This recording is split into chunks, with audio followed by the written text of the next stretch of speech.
ஓம் பிரபன்ன பாரிஜாதாய தோத்ரவேத்ரைகபாணயே ஞானமுத்ராய கிருஷ்ணாய கீதாமிருததுஹே நமः.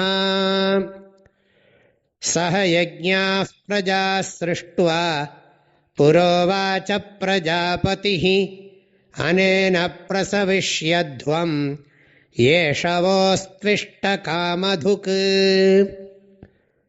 பகவான் ஸ்ரீகிருஷ்ணர் கர்மத்தை எப்படி எந்த பாவனையோட செஞ்சா அது கர்மயோகமாகும் அப்படிங்கிறத உபதேசம் பண்ணி கொண்டிருக்கிறார். முதல் பாவனை நியத பாவனை அப்படின்னு பார்த்தோம். அதாவது பகவானுடைய கட்டளை என்கின்ற எண்ணத்தோட செய்யணும்.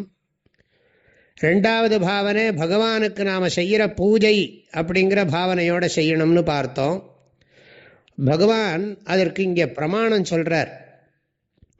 இந்த படைப்பே இறை வழிபாட்டுக்காகத்தான் படைக்கப்பட்டிருக்கிறது அப்படிங்கிற கருத்தை இந்த ஸ்லோகத்தில் சொல்றார்.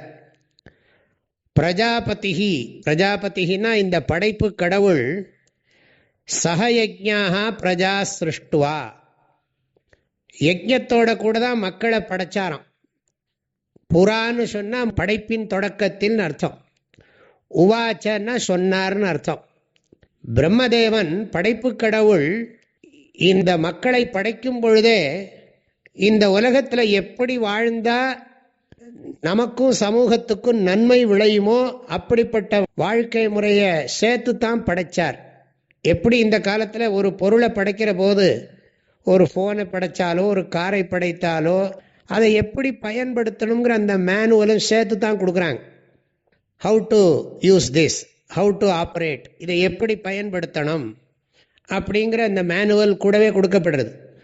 அது மாதிரி மனித உடல்களில் உயிர்களுக்கு வாழ்கிறதுக்கு வாய்ப்பை கொடுக்கிற போது ஏற்கனவே வேதத்தின் மூலமாக இந்த வாழ்க்கை முறையை சேர்த்து தான் படைச்சிருக்கிறார்.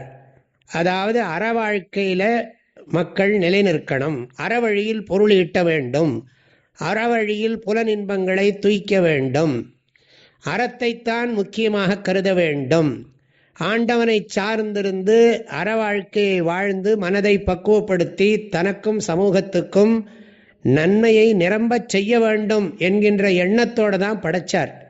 வையத்துள் வாழ்வாங்கு வாழ்வதற்கான, மண்ணில் நல்ல வண்ணம் வாழ்வதற்கான வாழ்க்கை நெறிகளை சேர்த்து தான் படைச்சார். ஏன்னா நமக்கு அறிவு இருக்கு. மற்ற உடம்புல வாழ்கிற உயிர்களுக்கெல்லாம் அறிவை கொடுத்து அது இப்படி வாழணும் அப்படி வாழக்கூடாதுன்னு அதுக்கு மதமோ புத்தகங்களோ அறிவு நூல்களோ கல்வி கற்கிறதோ கிடையாது. மனித உடல்ல வாழ்கிற உயிர்களுக்கு தான் இந்த வாய்ப்பு கொடுக்கப்பட்டிருக்கு.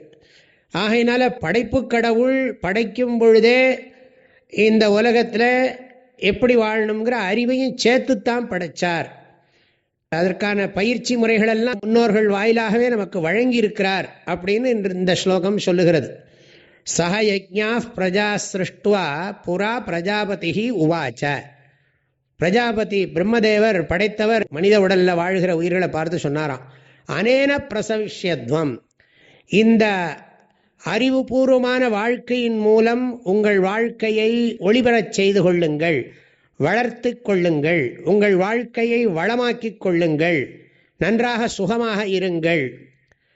அனேன அனேன யஜ்ஞேன, இந்த வாழ்க்கை முறையினால். இந்த இடத்துல யஜ்ஞம்னு சொன்னா உலகத்தில் எப்படி வாழணும் அப்படிங்கிற வாழ்க்கை முறை. காலையில் எழுந்ததிலிருந்து ராத்திரி படுக்க போகிற வரைக்கும், அதே மாதிரி சாகிற வரைக்கும் எத்தனை விதமான வாழ்க்கை முறைகள் இருக்குது, நம்ம உறவுகளுக்குள்ளே எப்படிலாம் நடந்து கொள்ளணும், இப்படி எத்தனையோ விதமான நெறிமுறைகள். அதைத்தான் இங்கே யஜ்ஞம்ங்கிற சொல்லால் குறிப்பிடுறோம். ஆகவே இதை கொண்டு நீங்கள் வாழ்ந்து கொள்ளுங்கள், வளர்ச்சியை அடையுங்கள். ஏஷா வஹா இஷ்ட காமதுக், இந்த யஜ்ஞமானது உங்கள் எல்லோருக்கும் வாழ்க்கைக்கு தேவையான எல்லா நல்லவற்றையும் கொடுக்கக்கூடிய காமதேனு பசு. காமதுக்குன்னா என்ன, வேண்டுவதை கொடுக்கக்கூடியதுன்னு அர்த்தம். அறவழியில் நீங்கள் எதையெல்லாம் வேண்டுகிறீர்களோ அதை உடனுக்குடன் கொடுக்கக்கூடிய ஆற்றல் இந்த வாழ்க்கை முறைக்கு இருக்கிறது. துன்பம் வராமல் நம்மை பாதுகாத்து கொள்ளவும், துன்பம் வந்தால் அதை தாங்கி துன்பம் மீண்டும் வராமல் இருப்பதற்கான வழிமுறைகளை சொல்லிக் கொடுப்பது. அதாவது துன்பம் வந்தால் தாங்கிக்க முடியும், துன்பம் வராமலேயே எப்படி வாழணுங்கிறதும் நம்மளை அனாவசியமாக வரவழைச்சிக்க வேண்டாம். அப்படிப்பட்ட ஒரு வாழ்க்கை முறை இது கற்றுக் கொடுக்கும். எல்லா நன்மையும் கொடுக்கக்கூடிய சக்தி படைத்தது இது என்று பகவான் ஸ்ரீகிருஷ்ணர் படைப்பின் துவக்கமே வாழ்க்கையை செம்மையாக வாழ்வதற்காகத்தான் கொடுக்கப்பட்டிருக்கிறதப்பா என்று அற்புதமான ஒரு கருத்தை இந்த ஸ்லோகத்திலே உபதேசம் பண்ணியிருக்கிறார். இதை எல்லோரும் மனதிலே நாம் வாங்கிக் கொள்வோம், அதன் வழி நடப்போம். சஹ யஜ்ஞாः பிரஜா ஸ்ருஷ்ட்வா புரோவாச பிரஜாபதிः அனேன பிரசவிஷ்யத்வம் ஏஷவோஸ்த்விஷ்ட காமதுக். எல்லோருக்கும் மனமார்ந்த நல்வாழ்த்துக்கள். ஹரி ஓம். ஓம்